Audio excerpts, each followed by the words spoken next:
Well, I think what we try to do is we try to bring a lot of the emerging trends to strong, stable businesses of scale, which I think can work as well in terms of creating a business that eventually a strategic buyer would like to own. I think what we try to do is find a business that's been around probably for a while. I mean, it doesn't have to be, but that tends to be the history of the businesses that have stable EBITDA, that have good investment characteristics for folks that are higher up the maturity chain, I guess, for investment. So buyout investors would prefer that. And so we try to find that kind of financial profile, but then the potential in that business to be something that is quickly growing. And so that usually starts with the product. We're buying businesses that have fantastic products. And I look across the portfolio and they all are like that. So Applegate was a great example of that. They were the first business, to kind of have this natural hormone-free deli meat and cheese product and needed some help growing and scaling their business. And that's what we did for them there. Swanson, on the other end of the spectrum, is a business that was in Fargo, North Dakota, had been around for 60 years and had its heritage as a catalog business, selling vitamins and supplements, and was still in packaging from 20 years ago when we bought the business. And so we have a wonderful dynamic management team now there that's done an incredible job of, rebranding the business, repackaging it, coming up with a lot of new SKUs that are on trend, like, for example, lutein products for blue light damage to eyes, which is a very hot product right now. And Swanson never had something like that in its portfolio before, and we've launched a whole suite of products around that have done really well. We actually also launched a new probiotics range with Swanson last year, and probiotics and the microbiome are huge right now. In fact, we sold an entire company based on that to Clorox a couple of years ago, so we know that's a very hot category. But so it's a lot of times taking a business with great bones and amazing infrastructure and a great product and just modernizing it and kind of capturing trends that way.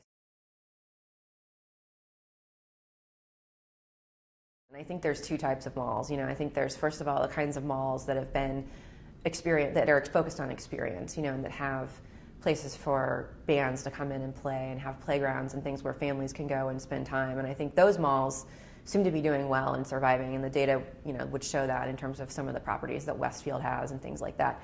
There's the other malls that are maybe still focused very much on retail and like trying to make the department store happen, and like that is not, those are the kind of malls that I think we're a little bit scared about. So I think the mall in general is sort of a tale of two malls, and then when you get in that, get within that, I think where we're focused is category. So it's hard to say all stores in a mall are necessarily troublesome. I think there are stores inside of malls that can do well and will do well, and there's products even within stores that maybe aren't doing well that are taking share within those stores. So for example, categories like vitamins, minerals, and supplements, that's a category that it may happen to be inside of a mall, and in fact inside of a store that isn't doing well inside of a mall, but the category itself is good. And so, and certain brands within that are brands where we want to be.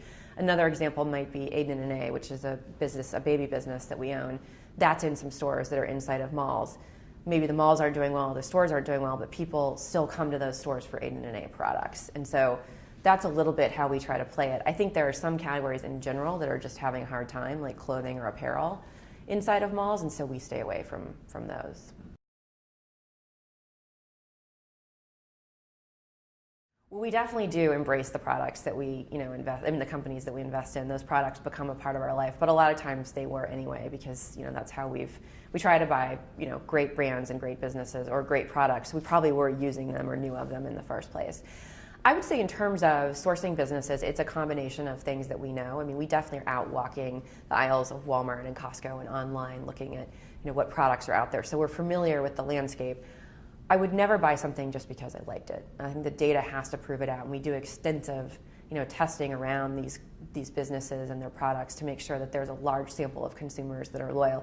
In fact, one of the hallmark kind of key Swander pace characteristics in a lot of companies that we invest in is we want to buy a product that has a very loyal customer following or consumer following, but it's small. No one knows about it. Because if we can see that you have a high net promoter score or an extremely loyal consumer base, but you have awareness of 20%, that's great. That's like a dream come true, because we're saying we can take this obviously people love it, we can expand it to a much higher awareness and much higher consumer base.